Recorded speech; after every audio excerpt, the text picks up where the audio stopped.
샬롬. 샬롬.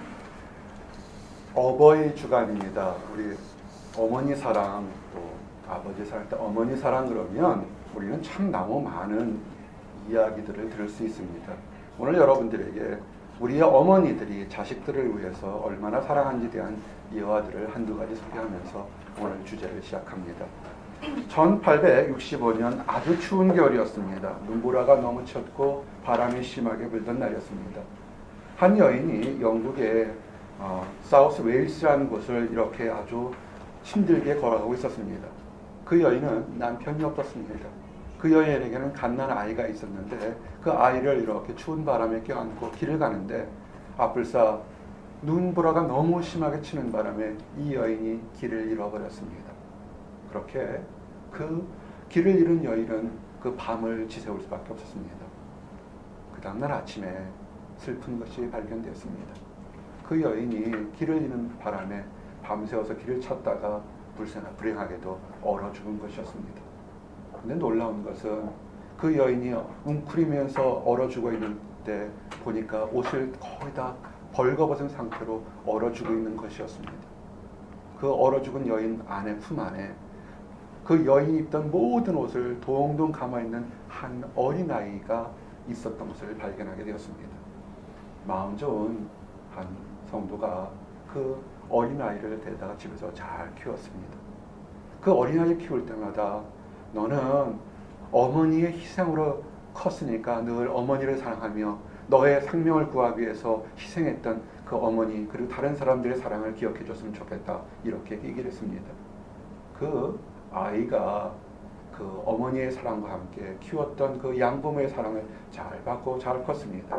그래서 그가 데이빗 로이스 조이라고 1차 대전 때 영국에 수상이 되면서 1차 대전을 이렇게 승리로 이끈 그런 위대한 사람이 되었습니다. 한 사람의 희생이, 그리고 주변에 따뜻한 사람의 희생이 한 청년, 어린아이, 죽을 수밖에 없는 한 사람을 잘 키웠던 그런 얘기가 됩니다. 물론 이렇게 한 사람의 희생이 세상적으로 유명한 그런 정치인이나 법률가나 학자로 키우는 것, 꼭 그럴 때만 어머니의 사랑이 위대한 것은 아닌 것입니다. 모든 자녀들이 위대하겠죠. 바로 얼마 전 일입니다. 3일이죠. 5월 3일 날 위스콘신, 공기 좋고 경치 좋은 위스콘신에 우리가 생각하기에 좀 끔찍한 일이 있었습니다. 에린 스톨페리라는 그 자매가 가정을 데리고 남편과 함께 세 자녀를 데리고 이렇게 산책을 하고 있었습니다. 그런데 한 청년이 그 실현을 당했다고 지나가는 사람들을 위해서 무조건 총을 쏘는 것입니다. 이 부부가 아이 셋을 데리고 다리를 지나가다가 이 상심한 청년이, 제정신한 청년이 총을 쐈는데 에린 씨가 급하니까 자기가 총을 3방이나 맞으면서 아이 둘을 껴안았습니다.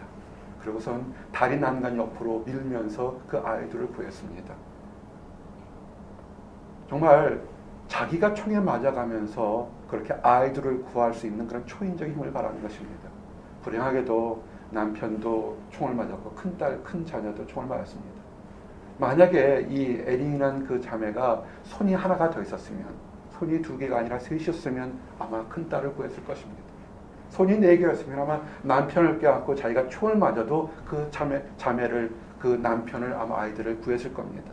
참 어머니의 힘은 대단한 것 같습니다.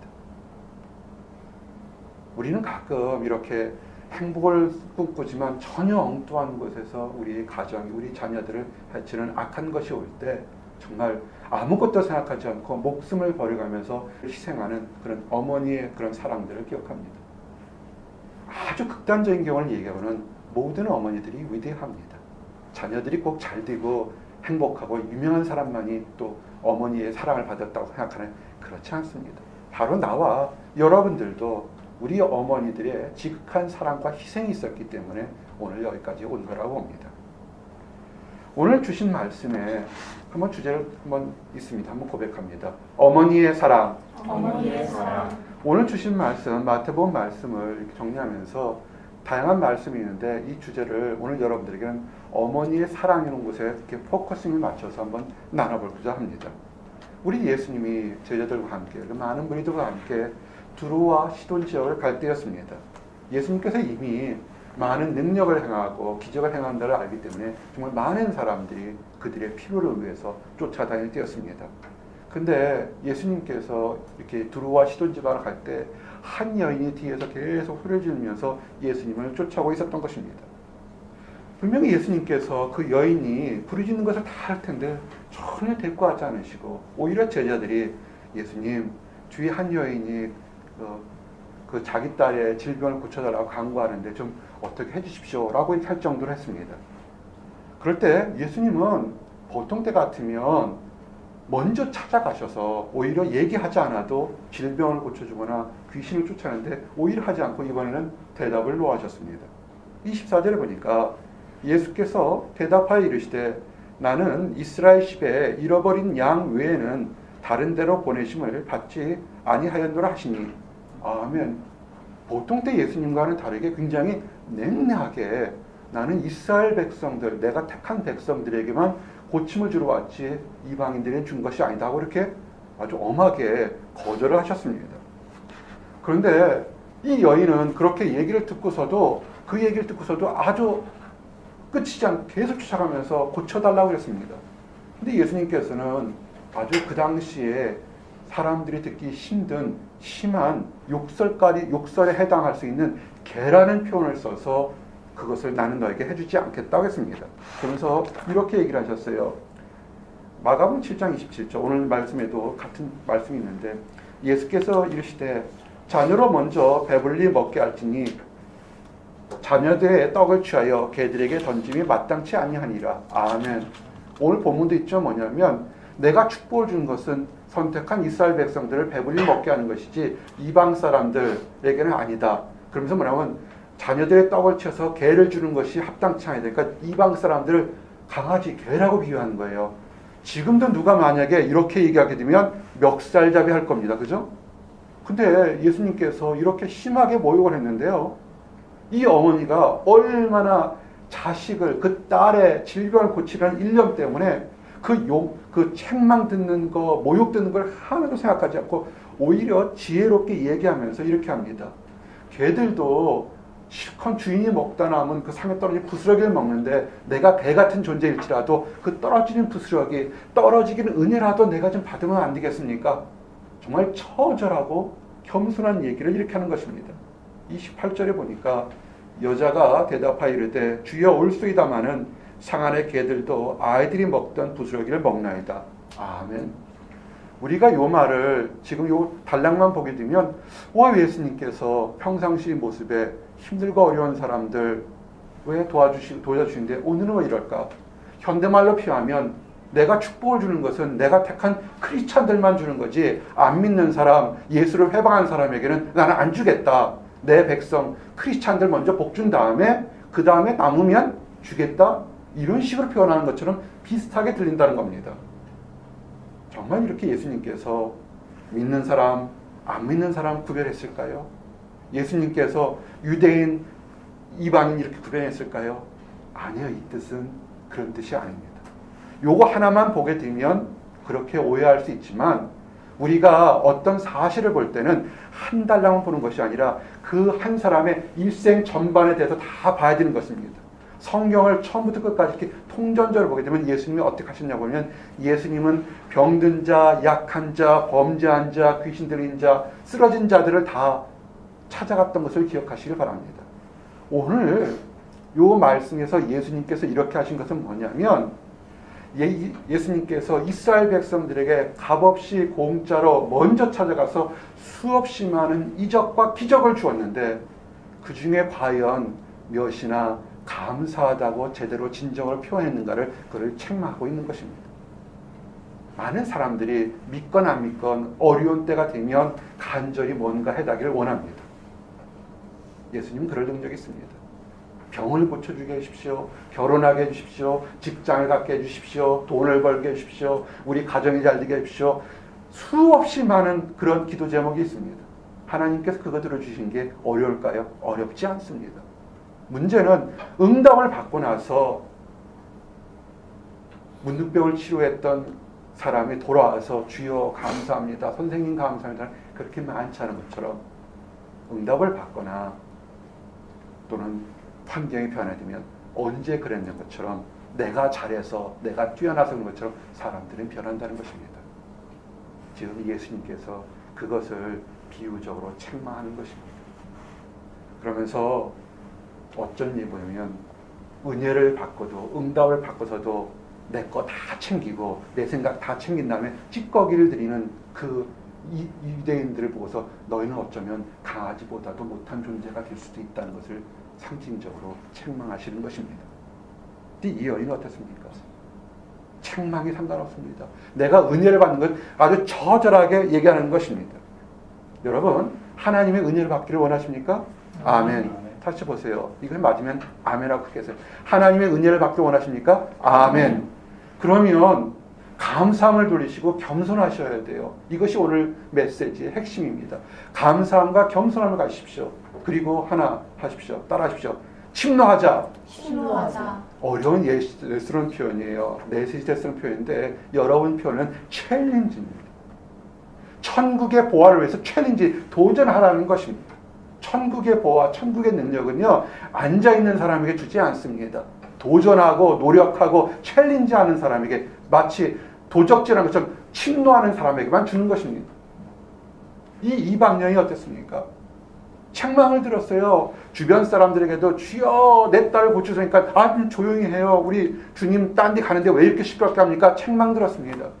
그래도 예수님한테는 그래도 그래 너 불쌍하구나 그럴 줄 알았더니 되려 나는 강아지들한테는 안 줄 거야 이렇게 책망을 들었습니다. 이 여인이 급한 것이 뭡니까? 내 딸을 병을 고치게 하는 그 간절함입니다. 그 간절함으로 나갔던 것입니다. 그래서 결론은 뭐냐면 그 여인의 딸이 그 질병이 고쳤던 것입니다. 이것이 오늘 일어난 해프닝입니다. 하지만 오늘 일어난 해프닝을 통해서 이 여인을 통해서 우리가 이 여인이 어떤 여인이며 또한 이 여인의 그 행동과 믿음을 통해서 혹시라도 오늘 나와 여러분들에게 도전이 될 것 있고 또 축복받기를 원합니다. 이 여인이 어떤 여인인지 한번 증거하기로 합니다. 한번 따라하세요. 지혜로운 여인. 지혜로운 여인. 이 여인은 굉장히 지혜로운 여인이었습니다. 영적으로 분별력을 가진 여인이었습니다. 성경은 뭐냐면 이방인, 하나님을 제대로 알지 못하는 그런 여인이었어요. 헬라 사람이었습니다. 근데 어떤 것이 되냐면 이 여인이 기도할 때 정확히 얘기해요. 예수님께 주님 내 딸이 귀신 들렸습니다 그랬어요. 지금도요 현대를 살면서 정신질환을 가진 것이 귀신에 들려서 정신질환을 가진 것과 육체가 약해서 호르몬 밸런스가 약해서 그 정신분열을 가진 것을 여러분 어떻게 구별하십니까? 목회자도요 아주 노력하고 하나님께 영적인 능력 받지 않으면 이 구별하기 굉장히 어렵습니다. 어떤 기도원에 가면 무조건 정신분열자 같으면 무조건 귀신 들렸다 하는 사람이 있는가 하면 또는 의사나 이런 과학자들은 그런 게 귀신이 어딨어. 이거는 질병 때문에 이렇게 할 수 있습니다. 그러나 성경은 그렇게 얘기하지 않습니다. 인류 역사상 많은 걸 보게 되면 육체적인 질병으로 한 것이 있는가 하면 귀신 들려서 정신분열을 가지는 그 두 가지가 함께 있는 것이 있습니다. 교회 내에서 사람 힘들게 하는 거, 정신분열증 하는 거, 우울증 있는 거, 그게 호르몬 밸런스가 낮아서 그런 줄 알아요? 어떤 경우에는 악한 영이 들어가서 그런 것이 수없이 많습니다. 사실은 이거 함부로 얘기하면 어렵기 때문에 사실은 교회나 많은 사람들이 그냥 두리뭉실하게 얘기를 합니다. 근데 이 여인은 정확히 얘기합니다. 내 딸이 육신이 아파서 질병이 된 것이 아니라 귀신이 들려서 지금 이렇게 아프다고 분별할 수 있는 겁니다. 여러분의 지금 문제 한번 보세요. 내 가정의 문제, 내 직장의 문제, 내 장래의 문제가 무엇 때문인지를 여러분 정확히 분별하고 계십니까? 이 여인은 그 문제를 정확히 한 것입니다. 지식 있는 여인이 아니라 지혜로운 여인이라고 했어요. 지혜가 뭔지 아십니까? 위즈덤입니다. 여러분이 세상 것은 나리입니다. 지혜는 뭐냐면 성경은 이렇게 정리합니다. 잠언 1장 7절에 여호와를 경유하는 것이 지식의 근본이거늘 미련한 자는 지혜와 훈계를 멸시하느니라. 아멘. 이 여인이 유대인이라고요? 유대인이 아닙니다. 헬라인이에요. 헬라 사람들은 무엇을 찾는지 아십니까? 새로운 것, 지식, 최첨단을 찾았던 것이 그 헬라 사람들의 전통이자 문화였습니다. 그런 여인이 내 인생에서 가장 중요한 것은 여호와 하나님이라는 것을 그 지혜를 갖다는 것입니다. 우리 안에 문제가 있는 게 뭐냐면 내가 지식이 많으면 내가 능력이 많으면 문제가 해결될까라는 그런 세상적인 것이 있는데 그것 때문에 늘 우리의 삶이 힘들게 되는 것입니다. 이 여인은 무엇입니까? 그런 세상적인 지식, 세상적인 지식은 뭐였겠어요? 병원에서 의사들이 한 그런 지식이 아니라 내 딸을 고치는 것은 하나님의 말씀이라는 것을 빼앗은 것입니다. 이렇게 이 여호와를 이 경외하는 것이 지혜라는 것, 참 지식이라는 것을 이 여인이 알았던 것입니다. 이 지혜를 알게 되면 어떻게 하겠습니까? 이 지혜대로 살아야 돼요. 지혜대로 살고 실천하는 것에 여기서 선한 열매를 맺게 됩니다. 우리가 요번에 우리 이영규 자매가 멋진 연주회 할 때 우리 사랑방 간단하게 하면서 내가 그랬어요. 크리스찬의 덕목이 벌초가 뭐냐면 심파시라고 씁니다. 컴패션이라고 씁니다. 우리말에 여러분이 쉽게 아는 멀시, 긍휼입니다. 오늘 찬양할 때 멀시, 자비가 내려갈 때 긍휼입니다. 하나님의 지혜를 가진 사람의 특징이 뭔지 아십니까? 이 멀시, 긍휼, 컴패션, 심퍼시가 발달하게 되는 것입니다. 왜냐하면 이것이 우리 마음속에서 마음이 다른 사람처럼 마음이 따뜻해서 정이 많아 생기는 것이 아니라 이런 심퍼시, 멀시, 다른 사람과 하나님에 대한 것이 뭐냐면 하늘로부터 내려오는 은혜이기 때문에 그렇습니다. 어떤 사람은 냉랭해요. 교회를 10년, 20년 다니고 직분을 맡았다고 냉랭하는데요. 한 번쯤 생각해 봐야 될 것이 뭐냐면 하나님의 은혜를 얼마나 받았느냐는 것입니다. 어떤 사람 입에서 늘 독설이 나와요. 나오면 늘 부정적인 얘기를 하고 다른 사람은 험담하는 얘기만 해요. 왜 그런 줄 아십니까? 하나님의 멀시를 받지 못하기 때문에 그렇습니다. 야고보서 3장 17절 18절 우리에게 이 천사 같은 마음이 있는 것이 그냥 유전적인 것이 아니라 하나님 주신 선물이라는 것을 알게 됩니다. 야고보서 3장 17절 18절 오직 위로부터 난 지혜는 첫째 성결하고 다음에 화평하고 관유하고 양순하며 긍휼과 선한 열매가 가득하고 편견과 거짓이 없나니 화평케 하는 자들은 화평으로 심어 의의 열매를 거두니라. 아멘. 이런 것이 어디서 난다고요? 위로부터, 하늘로부터 내려온다는 것입니다. 내가 학위를 많이 갖고 내가 돈을 많이 받고 내가 힘이 세다고 해서 따뜻한 말 하는 것이 아닙니다. 내가 우리 교회를 되게 자랑스럽게 생각할 때가 많습니다. 우리 교회가 아담하고 아주 소수 정예일지 모르겠지만 따뜻한 마음 천사 같은 사람들이 굉장히 많아요. 왠 줄 아십니까? 하나님의 은혜를 받았기 때문에 그렇습니다. 다른 교회가 나쁘다는 거 아니에요. 다른 교회도 좋은 분들이 참 많습니다. 다른 교회는 또 목사님이 알아서 하실 거고 우리 교회는 우리 있는 성도들 하는데 왜 이렇게 따뜻하고 남에게 베풀기를 좋아하냐 뭐냐면 하늘로부터 오는 따뜻한 은혜를 받았기 때문에 그렇습니다. 그런 사람들은 어떻게 해요? 말 한마디, 눈빛 하나가 다릅니다. 저를 보세요.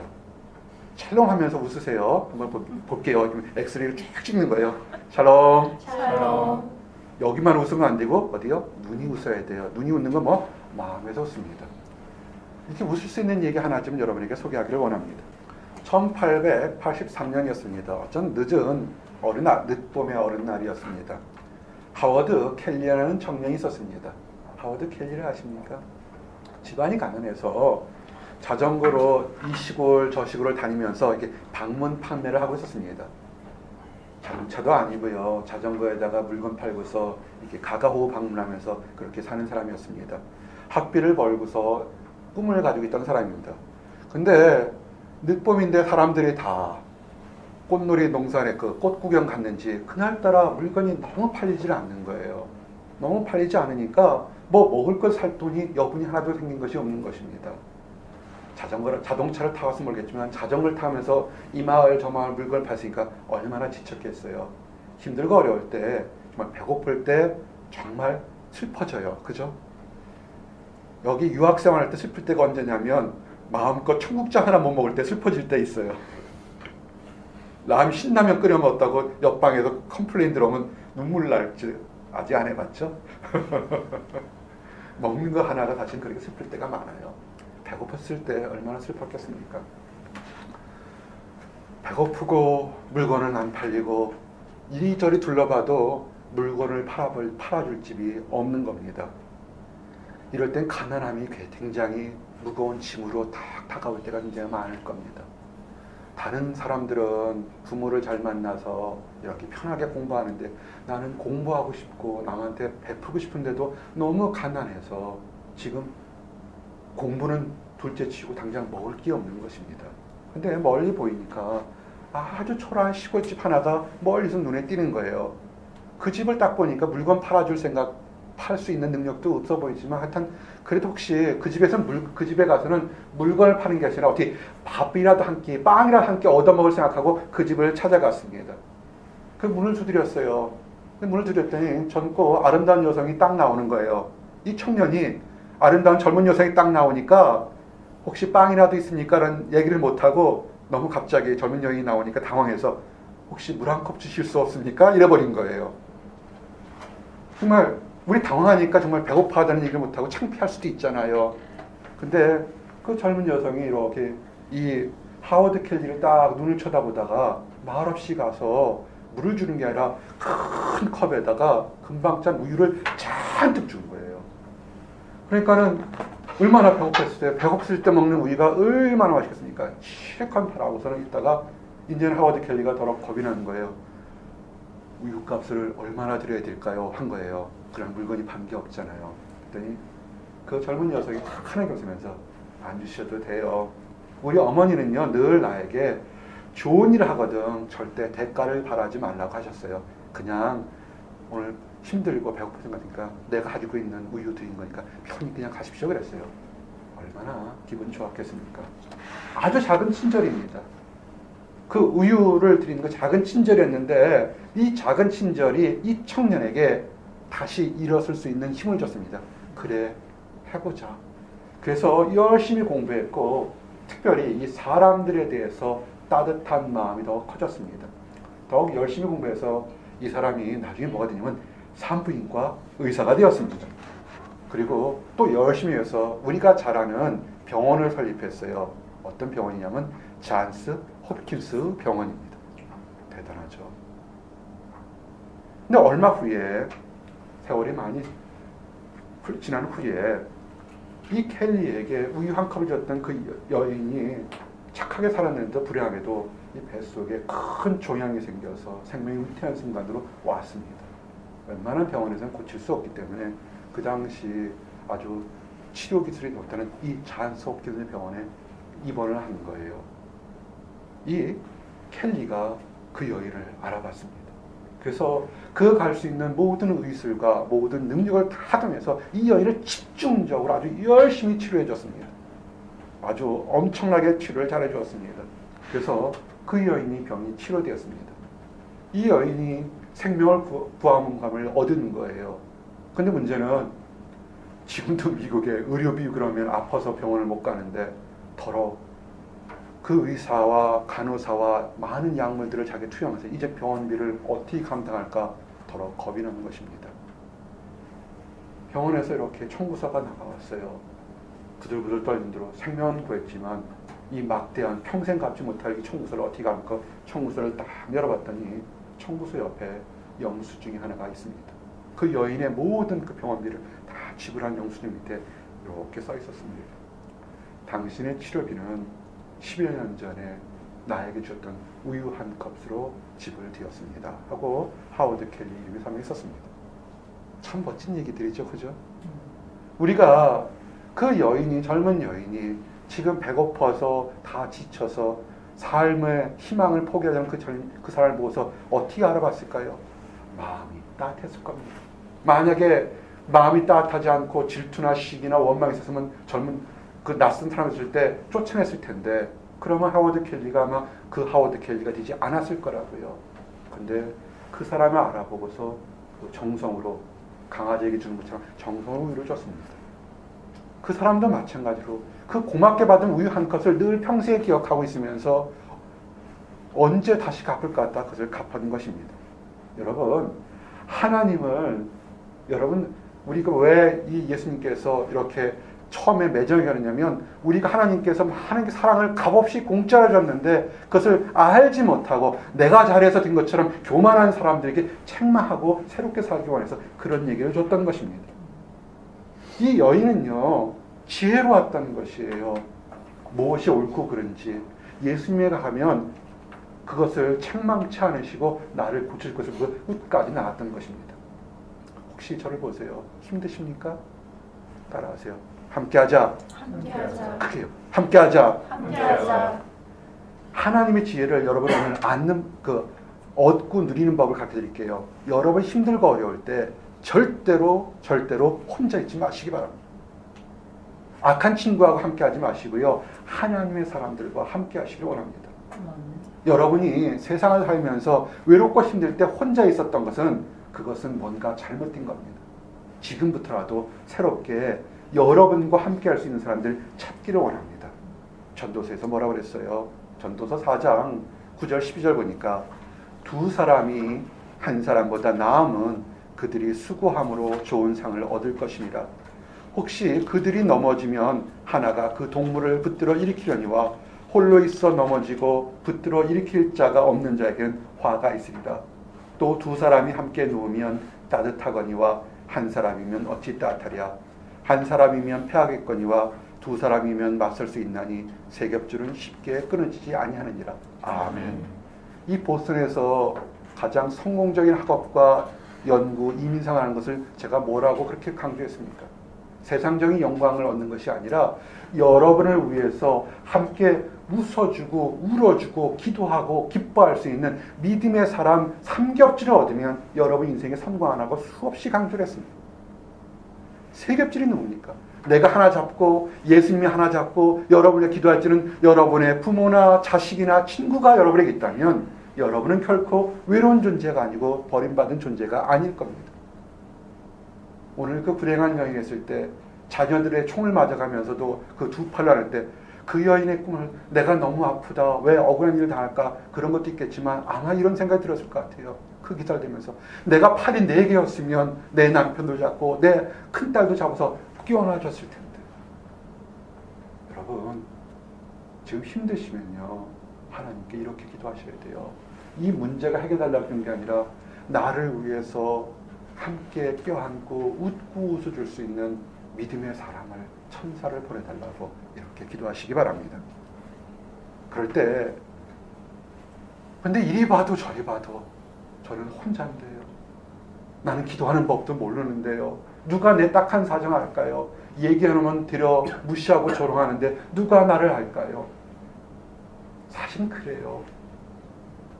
여러분 내 사정 아십니까? 이 작은 목회자의 힘들고 어려운 거 아십니까? 얘기 안 해요.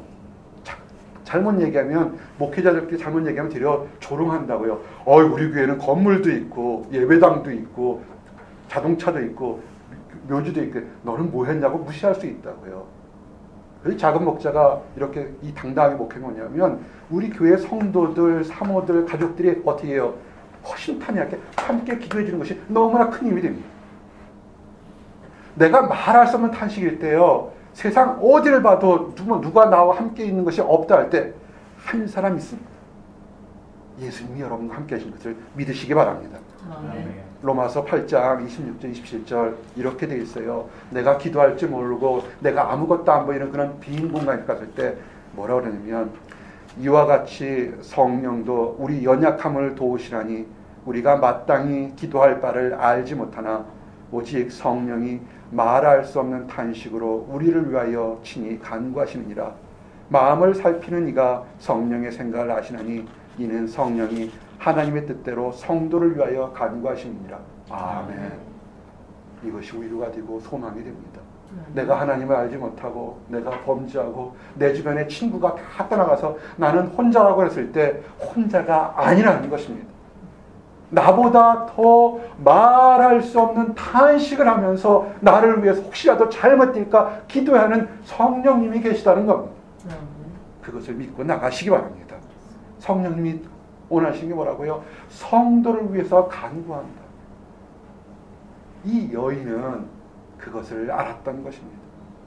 딸이 귀신 들렸으니까 주변 사람 좋아하겠어요? 우리말에도 잔병에 효자 없다 그랬어요. 큰 병이 한 번 들면 사람들이 우르르 와서 어떻게 이렇게 관심을 보이지만 365일 10년씩 10년 이렇게 막 늙으면 계속 아프면요 사람들이 싫어해요. 그걸 미워할 수 없어요. 사람에게 인내심의 한계라는 게 있잖아요. 이 여인이 귀신 들렸으니까 제정신이 아니까 주변 사람들이 얼마나 힘들겠습니까? 왕따 당했을 거라고요. 근데 이 여인이 말할 수 없는 탄식으로 누가 내 마음 알아? 딸은 귀신 들어서 힘들지만 맨정신을 쳐다보는 거 무지하게 어려워요.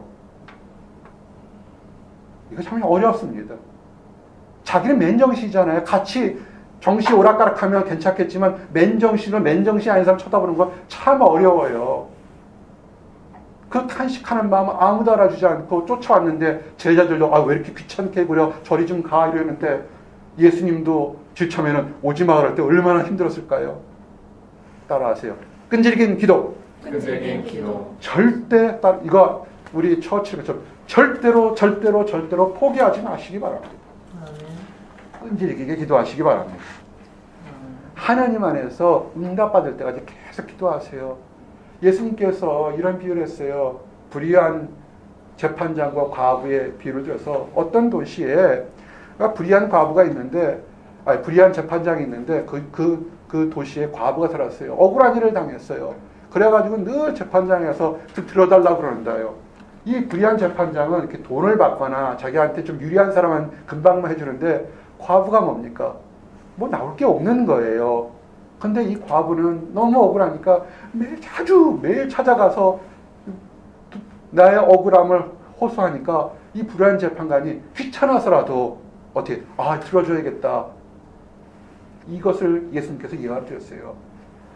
누가복음 18장 1절 8절 얘기인데 이렇게 되어 있어요. 7절 8절 읽어드릴게요. 하물며 하나님께서 그 밤낮 부르짖는 택하신 자들의 원한을 풀어주지 아니하시겠느냐? 그들에게 오래 참으시겠느냐? 내가 너희에게 이르노니 속히 그 원한을 풀어주시리라. 그러나 인자가 올 때 세상에서 믿음을 보겠느냐 하시니라. 아멘. 여러분이 억울한 거 답답한 거 있으면 어떻게 하십니까? 고민하십니까? 여러분이 고민하는 거 이미 판단해서 여러분의 능력으로 5분 동안 고민해서 해결되지 않은 문제는 여러분의 능력을 떠나는 겁니다.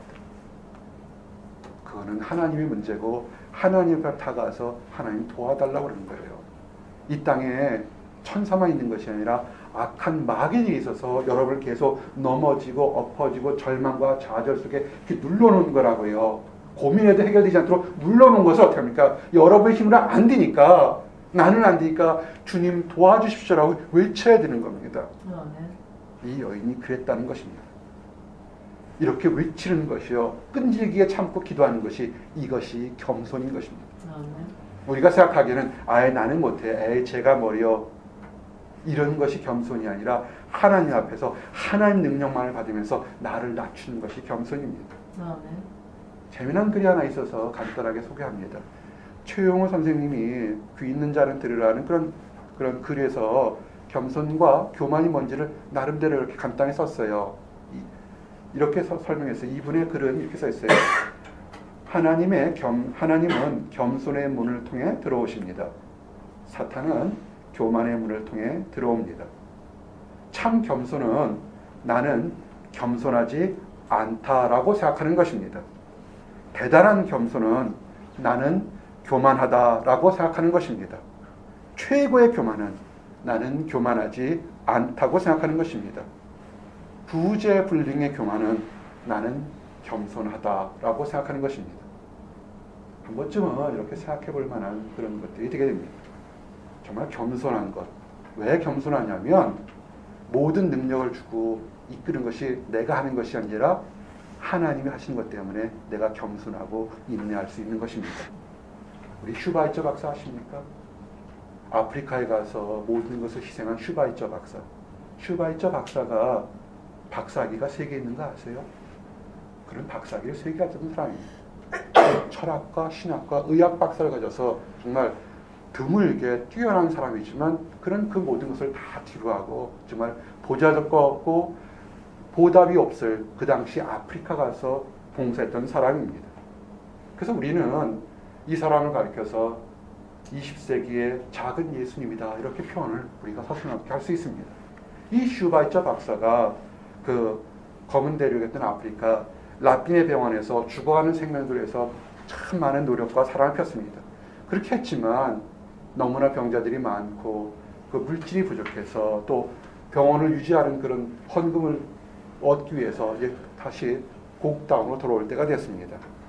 그래서 이 슈바이처 박사가 모금을 위해서 이 병원을 유지하고 경자들을 치료하는 모금을 위해서 이 고향에 돌아올 때 이미 슈바이처 박사의 그 사랑의 행동은 많은 사람들에게 알려져 있었습니다. 수많은 사람들, 친척들이 왔고 기자들이 왔고 다른 의사들, 동료들이 슈바이처 박사가 고향에 들어오는 것을 이렇게 준비하고 있었습니다.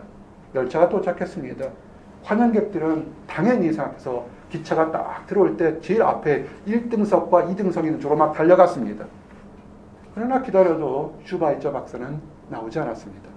그럴 때 제일 뒤에 3등석 칸에서 슈바이처 박사가 이렇게 짐을 들고 내려오는 걸 발견했습니다. 의외였습니다. 그렇게 유명한 사람이 1등석과 2등석을 타지 않고. 그래서 사람들이 물었습니다. 아니 슈바이처 박사님 왜 3등석에서 타고 내려오십니까? 라 질문했습니다. 슈바이처 박사가 뭐라는지 아세요? 이 기차는 4등석 칸에는 없네요. 이렇게 얘기를 했습니다. 아마 4등석, 5등석이 있었으면 슈바이처 박사는 더 낮은 자리에서 타고 왔을 겁니다. 얼마나 힘들었을까요? 힘들고 아프리카 선교하면서도 그는 더 낮은 곳에 갔습니다. 외국에 슈바이처 박사가 있으면 한국에서도 이렇게 겸손한 사람도 참 많습니다. 고당 조만식 선생님 아십니까? 민족의 지도자죠. 그죠?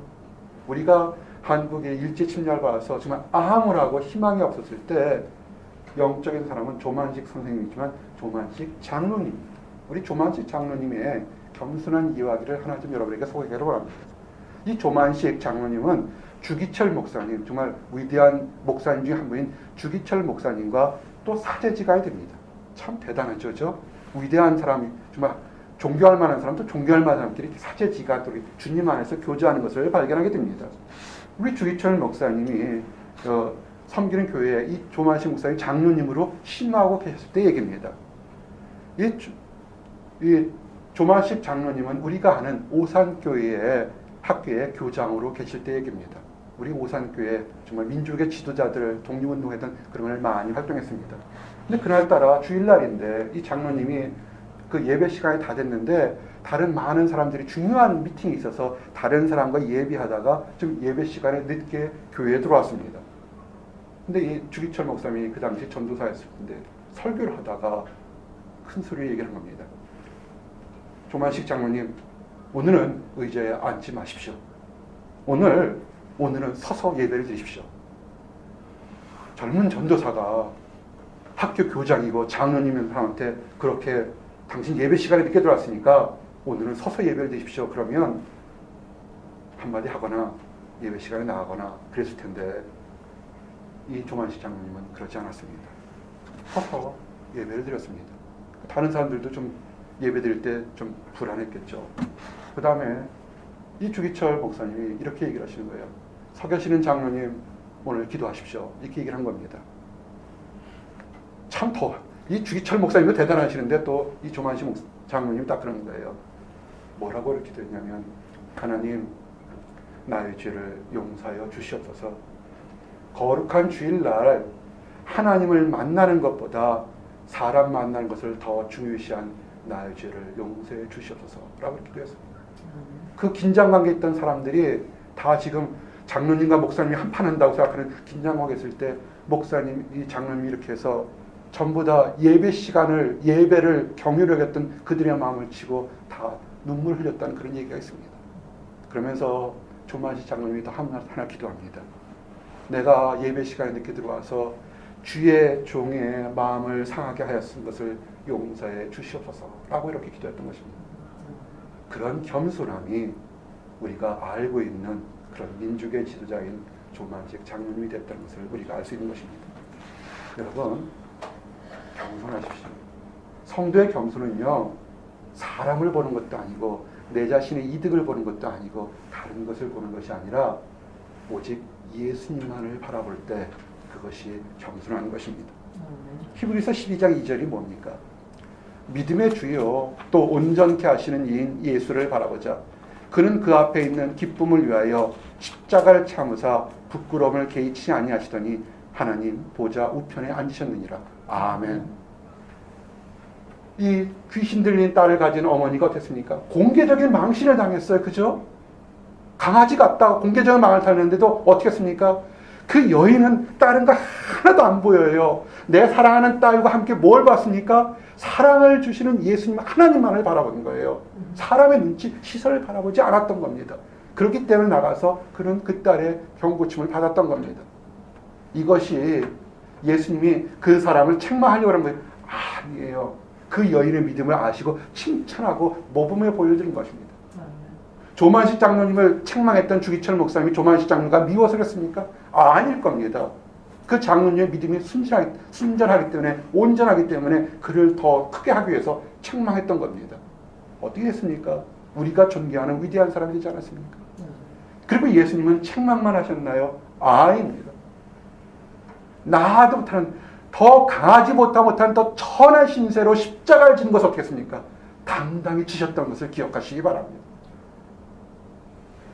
안 지셔도 돼요. 우리의 죄를 대신 감당해서 안 지셔도 됩니다. 하지만 하나님께서 죄진 인간들을 용서해달라고 더 부끄러운 십자가를 하나님만 바라보고 지셨던 거 아닙니까? 그래서 영광을 얻었던 것입니다. 책망한 것이 아니라 더 큰 것을 주시기 위해서 실천하신 예수님을 기다리시기 바랍니다. 로마서 6장 6절에서 7절 우리가 알거니와 우리의 옛사람이 예수와 함께 십자가에 못 박힌 것은 죄의 몸이 죽어 다시는 우리가 죄에게 종노릇하지 아니하려 함이니 이는 죽은 자가 죄에서 벗어나 의롭다 하심을 얻었습니다. 아멘. 우리가 믿는다고 안 믿는다고 하는데요. 사실은 안 믿는 사람들도 그 사람들을 위해서 예수님께서 이미 죽으셔서 그 사람들이 죄가 용서받았다는 것을 알아야 되는데 모르고 있는 거예요. 여기 뭐 얻었습니까? 얻었을 것이라 표현됐습니까? 얻었다 했습니까? 그들에게도 축복이 있는데 누가 속였어요? 마귀가 속였던 겁니다. 마귀가 속여서 교회를 안 다니고 예수를 안 믿는다고 생각하는 그 사람도 이미 하나님의 자녀의 축복받을 것을 예비된 것을 알고 있는 걸 속였던 겁니다. 너무 중요하기 때문에 예수님께서 십자가에 쥐는 것, 강아지 취급, 버림받고 모욕받고 벌레 같은 취급을 당하면서도 그것을 증명해 주기 위해서 십자가를 지셨던 것을 기억하시기 바랍니다. 이 어머니가 그것을 알았고 예수님이 알았던 겁니다. 여러분, 이 어머니가 또 놀란 게 뭐냐면 이방여인인데 말씀에 대한 확신이 있습니다. 오늘 이 말씀을 마치고 오늘 모든 어머니의 사랑을 좀 정리하기 원합니다. 말씀에 대한 확신이 뭡니까? 예수님이 한 말씀 그대로 하면 그것이 진실이라는 겁니다. 수많은 교회를 다니면서도 내가 너를 사랑한다, 너의 죄가 용서받다면서 여전히 용서받지 못하고 과거에 생활하며 과거의 열등감과 과거의 낙심 속에 사는 수없이 많은 네임리 크리스찬들을 지금 예수님은 이 여인을 통해서 책망과 도전을 주는 것입니다. 하나님이 고쳐졌다 그러면 고쳐진 것입니다. 아멘. 여러분요, 입에서 긍정적인 얘기 한마디를 믿는 것 자체도 세상을 변화시키는 거 아십니까? 예수님이 아닌 세상 사람들 속에서도요, 잘 될 거다, 그것을 믿는 사람은 정말 잘 된다는 그런 긍정적인 효과가 있습니다. 미국의 유명한 농구 코치 중에 아돌프 루프라는 사람이 있습니다. 이 사람은 늘 나는 제자들을 잘 키운다, 내 밑에 있까지면 훌륭한 선수가 될 수 있다, 이렇게 장담을 하고 다녔습니다. 자신이 있었겠죠. 그래서 어느 날 스포츠 기자가 너무 이렇게 호언장담하는 이 아돌프 루프라는 사람을 좀 골탕 먹이려고 정말 당신에게 가게 되면 그 무명한 선수들도 유명해집니까? 라고 했을 때 이 사람이 얘기했습니다. 할 수 있다. 그래서 무명한 후보 선수 한 명을 이렇게 속해주면서 이 사람을 유명하도록 만들 수 있겠냐는 제안을 했습니다. 그래서 아돌프 루트는 희망했습니다. 그래서 이 아돌프 루트가 코치를 하면서 그 후보 선수였던 사람에게 늘 뭐라고 그러냐면 전미 데피튼 선수, 올 아메리칸 센터 이렇게 늘 칭찬해줬어요. 우리가 있으면서 우리 교회의 특징 하나 있습니다. 평신도 사역자랍니다. 사역자라고 부릅니다. 우리 사역자 그러면 일반 교회에서는 신학을 공부하고 안수를 받아 굉장히 오래 기다렸지만 아니에요. 하나님께서 뭐라고 했습니까? 여러분은 다 왕같은 제사장이라고 했습니다. 제사장 역할을 하면서 이렇게 신분해서 여러분의 아이덴티티를 이렇게 취업해 주는 거예요. 이 코치가 그랬다는 겁니다. 늘 후보였고 제대로 뛰지도 못한 사람에게 너는 전미 대표팀의 선수가 될 것이다 이렇게 했습니다. 처음에는 그 재밌으니까 동료 선수들도 놀림감으로 이렇게 막 해줬어요. 근데 어느 날부터는 늘 그렇게 되니까 이 사람의 마음에 그래, 나 할 수 있어. 아니 어쩌면 나는 될 수도 있어라는 생각이 들었습니다. 정확히 2년 후에 정말 그는 전미 대표팀의 대표 선수로 발탁이 되었습니다. 여러분, 세상 일에서도 좋은 지도자, 긍정적인 지도자 한 사람을 통해서 무명의 사람이 유명해질 수 있는 가능성이 되게 많은데, 우리 예수님이 이 세상의 모든 죄를 사하고 용서하고 능력이신 예수님이 여러분들을 내가 너를 사랑한다, 걱정하지 말라는 것을 왜 우리가 못 믿고 의심하느냐는 겁니다. 사실 그런데 늘 우리는 눈으로 보고 만질 때만 믿으려고 그래요. 예수님을 3년 반이나 쫓아했던 제자들 중에서도 의심했던 제자가 있습니다. 누굽니까? 도마죠. 어쩜 우리가 과학자처럼 보고 경험하지 않으면 믿지 않는 도마에게 부활하신 예수님이 죽음 위에 부활했을 때 도마는 안 믿었어요. 어떻게 사람이 부활할 수 있냐 할 때 그 부활하신 예수님이 도마 앞에서 나타나서 얘기를 합니다. 요한복음 20장 27절에서 29절. 도마에게 이르시되 네 손가락을 이리 내밀어 내 손을 보고 네 손을 내밀어 내 옆구리에 넣어보라. 그리하여 믿음 없는 자가 되지 말고 믿는 자가 되라. 도마가 대답하여 이르되 나의 주님이시요 나의 하나님이십니다. 예수께서 이르시되 너는 나를 본고로 믿느냐? 보지 못하고 믿는 자들은 복되도다 하시니라. 아멘. 예수님의 제자들은 예수님을 보고 믿었습니다. 부활한 예수님을 보고 믿었습니다. 그러나 예수님은 뭐라고 하냐면 제자들처럼 부활한 나를 보고 믿는 자만 복된 것이 아니라 말씀을 통해서 성령을 통해서 보지 못하고도 내가 너를 사랑하고 내가 부활함을 믿는 그 모든 성도들이 더 복되다고 말씀하셨습니다. 사랑하는 성도 여러분, 이 어버이 주간에 이제 말씀을 정리합니다. 여러분 모든 사람들이 따뜻한 사랑을 받는 그런 미래의 따뜻한 사랑을 가진 부모들이 되기를 원합니다. 그리고 이 이방 여인처럼 살다 보면 원치 않는 문제가 생겼을 때 이것이 어디서부터 잘못된 것인지를 정확히 분별할 수 있는 지혜로운 여인, 그런 현명한 여인이 되기를 원합니다. 문제가 발견됐습니까? 문제가 뭔지 발견하면 문제를 해결한 하나님께 달려와서 문제가 해결될 때까지 간절히 기도하는 겸손함을 가진 그런 사람들이 되기를 원합니다. 그리고 보지 않는다고 낙심하지 말고 늘 우리와 함께 하시는 하나님 말씀을 믿는 믿음 속에서 더욱더 기뻐하기를 원합니다. 그리고 우리만 기뻐하는 것이 아니라 우리가 주변을 돌아보면 이미 하나님께서 축복 주기로 예정된 수없이 많은 사람들이 악한 것에서 속아서 실망과 낙심과 좌절 속에 사는 사람들이 있습니다.